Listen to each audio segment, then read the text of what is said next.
The envelope was sitting between a water bill and a coupon mailer. No return address. Just my name, written in this careful, old-fashioned handwriting, the kind where every letter is fully formed, like someone who learned penmanship from an actual teacher. I almost didn't open it that night. I was tired.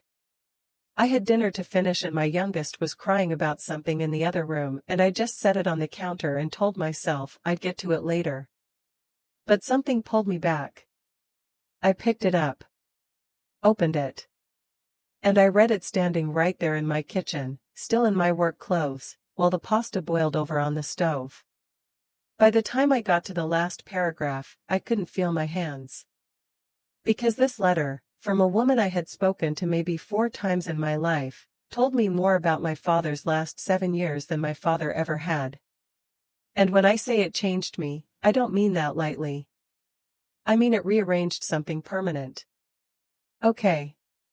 So let me back up and actually explain who these people are. My dad, Gerald. Jerry to everyone who knew him. He was a retired electrician from outside of Cleveland, Ohio. Grew up working class, stayed working class his whole life, and was genuinely proud of that. He was the kind of man who fixed things himself, didn't ask for directions, and thought that complaining was a sign of weak character. He wasn't cold. I want to be clear about that. He was warm in the way that quiet men can be warm. He showed up to every single one of my school events, every single one. He taught me how to ride a bike, how to change a tire, how to balance a checkbook. He used to leave little notes on the kitchen table when I was a kid. Nothing long. Just things like good luck on your test today or proud of you, kid. He just didn't talk about feelings. Not ever. That was just who he was. My mom left when I was 26. They'd been married 31 years. It was one of those divorces that doesn't explode, it just sort of deflates. There was no big dramatic moment, no affair that I know of, no blowout fight. She just told him one spring that she wanted a different life. And he didn't argue. He told me about it on the phone with 6 sentences. And then he said, "I'll be okay." He was 64 at the time. He stayed in the house where Danny and I grew up. That big 2-story on Caldwell Street with the oak tree in the front yard that was always dropping branches. My brother Danny is 2 years younger than me. He's the kind of person who means well but can convince himself that things are fine when he needs them to be. He got married again a few years after the divorce. Good guy, his wife. They settled in Phoenix. 4-hour flight from Cleveland. I'm in Columbus. About 2.5 hours by car. Close enough to visit regularly. I didn't visit regularly. And Dad, he never once asked me to. He just said he was fine. Every call, every text, every Christmas. Fine, fine, fine. That word was like a wall he'd built brick by brick, and every time I accepted it, I helped him lay another one. Patricia lived next door. She'd been there since before my parents' divorce. Actually, she and her late husband moved in sometime around when I was still in high school. I barely remembered her from back then. After her husband passed, she'd stayed on. Retired school teacher. Lived alone. She and Dad were neighbors the way neighbors sometimes are, a wave from the driveway, small talk over the fence. Nothing deep. Or at least that's what I thought. The first time I noticed something shifting, it was a phone call. Year 3 after my mom left. A Sunday afternoon, right after lunch. I called Dad the way I always did, every week or so, sometimes more, sometimes if I'm honest it stretched to 2. He picked up on the second ring. But there was something different in his voice. Not sad, exactly. Not upset. Just thin.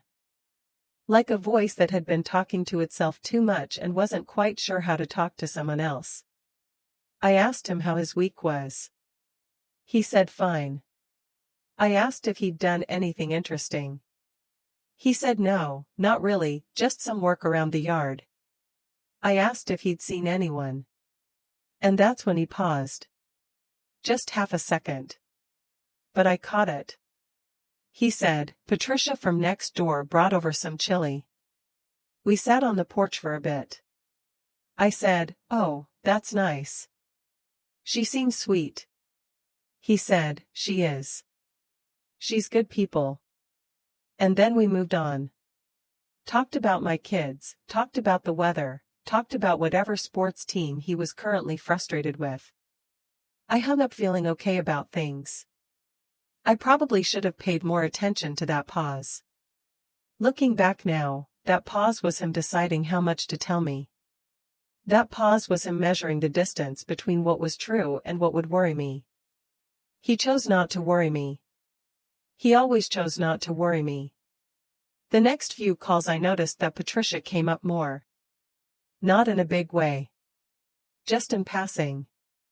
Patricia thinks the oak tree is going to need to come down eventually. Patricia's son is visiting her this weekend. Little mentions, scattered through the conversation like someone dropping breadcrumbs without realizing it. I didn't follow the trail. I just thought, good. Dad has a neighbor he talks to. That's normal. That's healthy, even.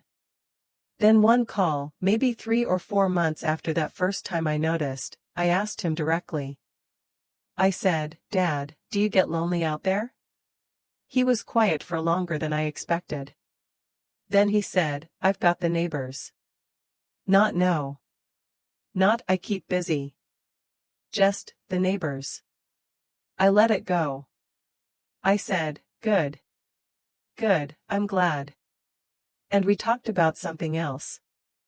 I don't think I've ever hated a sentence of mine more than that one. Good. Good, I'm glad. He was telling me something in the spaces between those words and I just smiled right past it. Year 4, year 5, those years are hard for me to talk about honestly. Because the truth is, I got selfish with my attention. Not mean. Not intentionally absent. Just, I had so much happening in my own house that my dad's silence started to feel like permission. He never complained. So I told myself there was nothing to complain about. I was going through a really rough stretch in my marriage. My older daughter was struggling with anxiety in a way that was consuming a lot of our energy as parents. My job had shifted into this brutal stretch where I was working late 3 nights a week.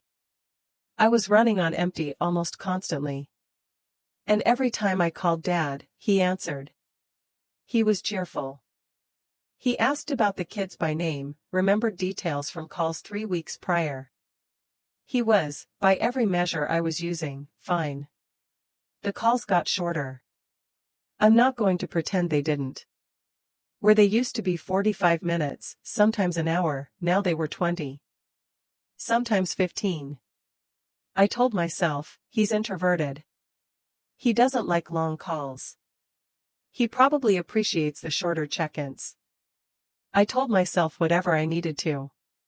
Then one Sunday evening I called and he didn't pick up. I didn't panic right away. I figured he was in the yard, or maybe in the shower, or maybe just hadn't heard it. I left a voicemail. I tried again 2 hours later. Nothing. I texted. No response. Now, my dad was not a man who ignored calls. He didn't have that thing some older people have where they screen numbers or forget to check their phone. When I called, he picked up. That was our unspoken agreement for literally years. So when he didn't pick up twice in one evening, I felt something cold go through me. I called Danny. Danny said he was probably just tired and went to bed early. I said, Danny, it's 7:30. Danny said, maybe he had a long day. We agreed to both try in the morning. Dad called me back the next day before I'd even poured my first cup of coffee. Very casual. Said his phone had died and he'd left it in the kitchen overnight by accident. Apologized for worrying me. Said everything was completely fine. He sounded good. Easy. Like he'd genuinely just had a dead phone. I breathed out. I said okay. I said I love you. He said it back. But that cold feeling didn't fully leave. Something had moved in me that I couldn't move back. About 2 weeks after that, I called Patricia. I'd gotten her number from Dad a while back. I'd told him I wanted to send her a thank you note for looking in on him, which was true enough. I'd just never actually called her before. She picked up. Warm voice. Immediately warm, like she'd been expecting this eventually. I introduced myself. Said I was Jerry's daughter, calling from Columbus. She said, "Oh, I know exactly who you are.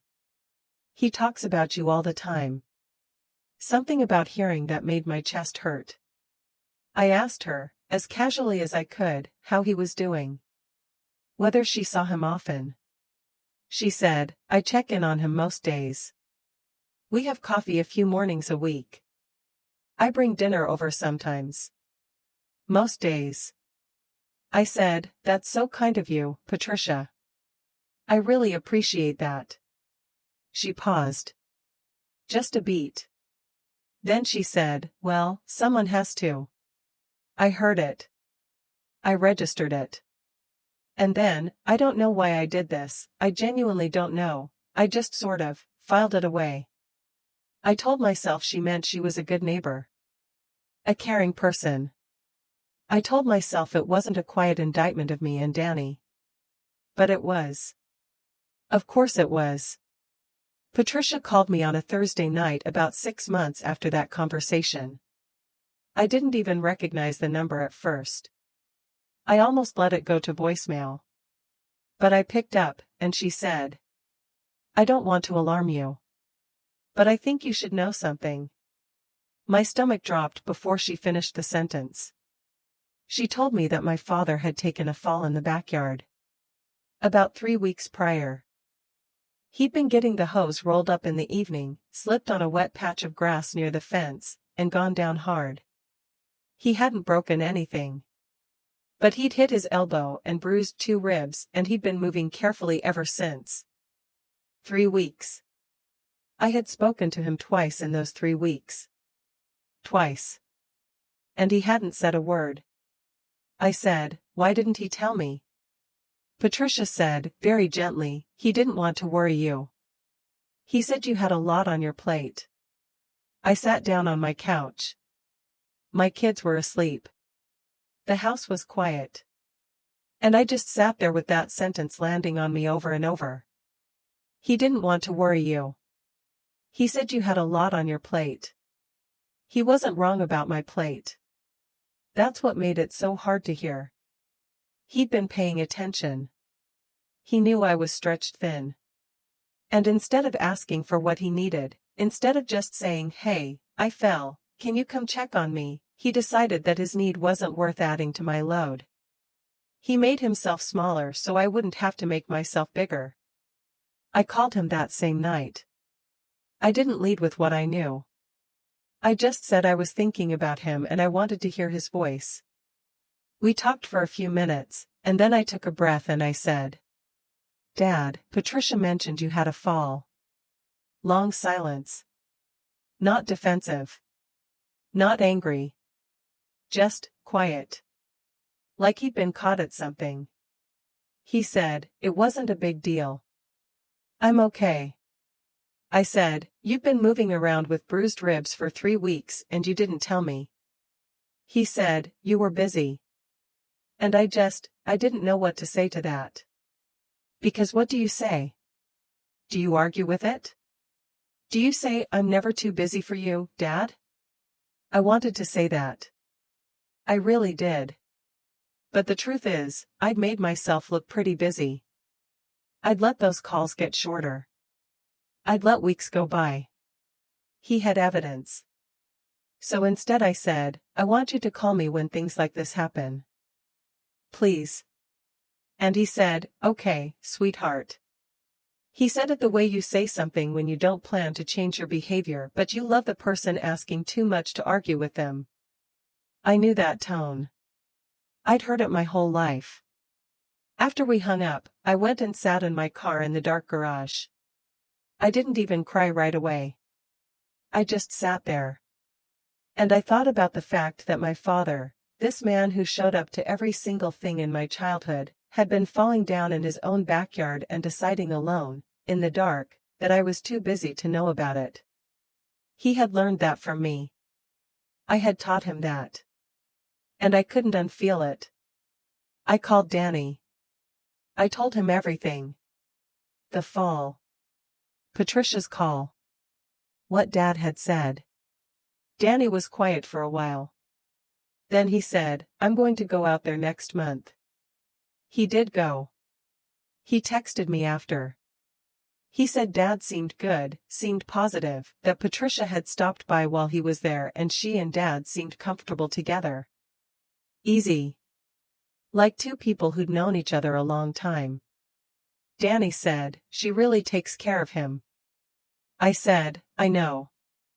We didn't say the rest. We didn't say the part where the person really taking care of him wasn't us. Some things you know and you just don't say out loud. Because saying them out loud makes them real. Dad died on a Tuesday morning in February. Heart attack. He was 71 years old. Patricia found him. She'd come over for their morning coffee and he didn't answer the door. She had a key, I didn't even know she had a key, and she went in and found him in the kitchen. She was the one who called 911. She was the one who called me. I remember the way she said my name when I picked up. Just that, my name, and I knew. I knew before she said another word. I drove to Cleveland that same day. Danny flew in the following morning. We moved through the next week in that stunned, mechanical way you do when grief is running the body and the mind is just trying to keep up. You make phone calls. You sign things. You talk to a funeral home director about casket options and you nod like it's a normal thing to be discussing. And then at some point, I think it was day 2, I was alone in his bedroom going through his dresser, looking for something, I don't even remember what. And I found the folder. It was in the top drawer.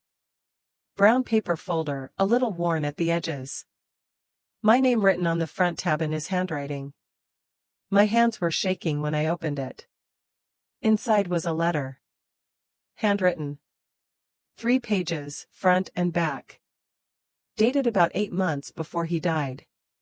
And behind the letter, held together with a binder clip, were 7 years' worth of cards and notes from Patricia. Birthday cards. Get well messages. Little torn-off pieces of notepad paper with things written on them. Soup's in the fridge, heated at 350. Plumber is coming Thursday at 10, I'll be there. Felt like you might need this today, and then a little drawing of a dog, just a silly doodle, the kind you do to make someone smile. 7 years. Documented in that little stack of paper. 7 years of someone being there. I sat down on his bedroom floor and I read every single one. Then I read his letter. He wrote the way he talked, not flowery, not elaborate, just direct. He wrote that he wanted me to know he hadn't been alone. That Patricia had been a good friend to him and he was grateful. He said he knew he wasn't always easy to love from a distance and he didn't hold anything against me or Danny. He said he was proud of us. That he'd watched our lives from his porch and he'd been happy seeing us happy. He said, "I know I didn't ask for much. That was on purpose. I wanted you to have your life without feeling like you owed me yours." I had to stop reading. I put the letter down on my knee and I looked up at the ceiling and I just. Every call. Every "I'm fine." Every Sunday where I told myself he was okay because he said so. He hadn't been protecting himself. He'd been protecting me. From guilt. From obligation. From the weight of knowing how much he was carrying alone. He loved us so deliberately. So quietly. So much that he made himself invisible. And I had let him. I didn't cry the way I expected to. I didn't sob. I just felt this deep, settling kind of grief. like something dropping all the way to the bottom. I held that letter for a long time before I could stand up. I went next door the next afternoon. The sky was that flat gray that Ohio does in February. Everything frozen. No wind. The kind of day that just presses down on you. I knocked on Patricia's door and she opened it and she looked at me with this expression, not surprise, just recognition. Like she'd been waiting. She said, "Come in, sweetheart." She made tea. Didn't ask if I wanted any, just made it and set a mug in front of me and sat down across the table. I said, "I found the folder." She nodded slowly. I said, "I read his letter." She nodded again. I said, "I read your cards." She said, quietly, "All of them?" I said, "Every one." She looked down at her mug. I said, "Patricia, I have to ask you something and I need you to be honest with me." She looked up. I said, "How bad did it get?" The loneliness. How bad was it for him? She was quiet for a moment. She looked at me like she was deciding how much truth was kind and how much was necessary. Then she said, "There were some hard stretches. Especially the first couple of years after your mom left. And then again around year 5 when his back started really bothering him and he couldn't do as much around the house." She said, "He had some nights where he just sat in that kitchen by himself for a long time. I'd see his light on at 2 in the morning sometimes. I started making a habit of texting him if his light was on late, just to say good night. So he knew someone knew he was awake." I said, "He never told me any of this." She said, "No. He wouldn't have." I said, "Why did you let him do that? Why didn't you call me sooner?" And she looked at me, not unkindly, but directly, and she said, "I did call you. I wrote to you first. About 8 months before he passed. I sent a letter to your address in Columbus. I told you I was worried about him.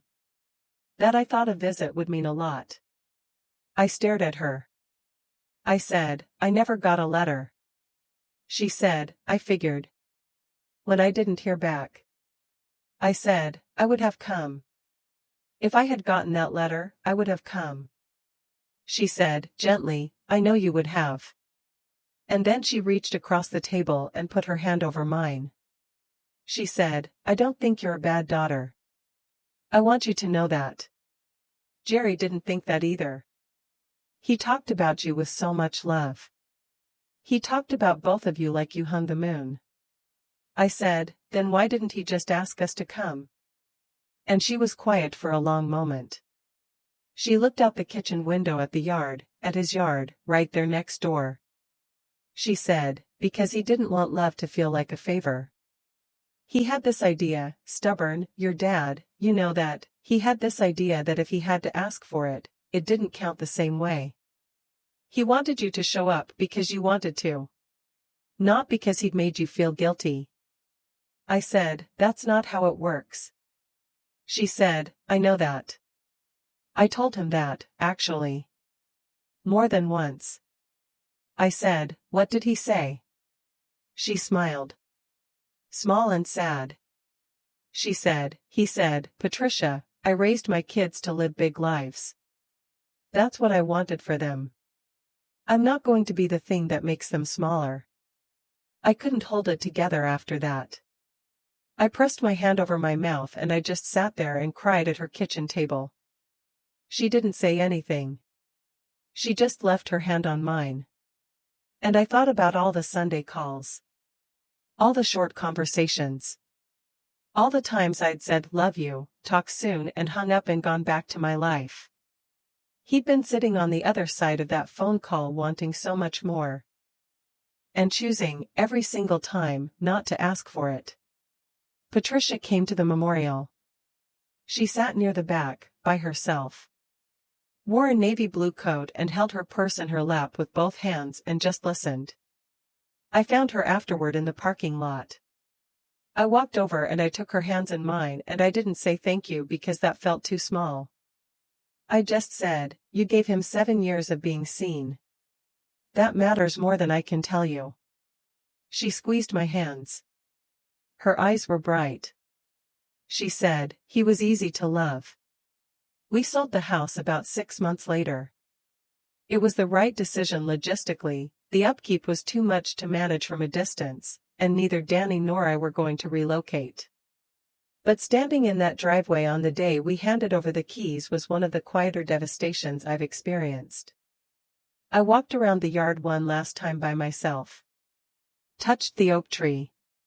Stood on the back porch where he'd fallen. Went inside and stood in the kitchen where Patricia had found him.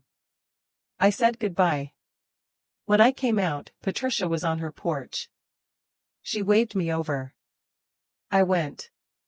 She reached into her pocket and handed me a small white envelope. She said, he asked me to hold on to this. He said to give it to you when the time felt right. I opened it right there in the driveway. Inside was a photograph. Small, square, slightly faded. The kind of photo you get from a drugstore in the 90s. It was me and Dad. I was maybe 7 or 8. We were at some park, I couldn't place which one. He had me up on his shoulders. His mouth was open like he was laughing. My arms were in the air. I looked completely fearless. On the back, in his handwriting, careful and deliberate. My favorite day. I stood there in the frozen driveway and I just held that photo. I couldn't remember the day. I genuinely couldn't pull it up. But he had remembered it. He had labeled it.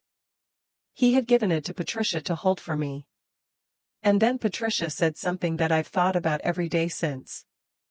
She said, you know, the letter I sent you, the one you never got, I have a copy of it at home. I kept a copy. If you'd ever like to read what I wrote, I want you to have it. I said, I'd like that. Yes. She went inside and came back with a folded piece of paper. I read it in my car before I drove away. It was everything you'd want someone to say. It told me my father missed me. That he was proud too, but that he was struggling more than he let on. That a visit would lift him more than I knew.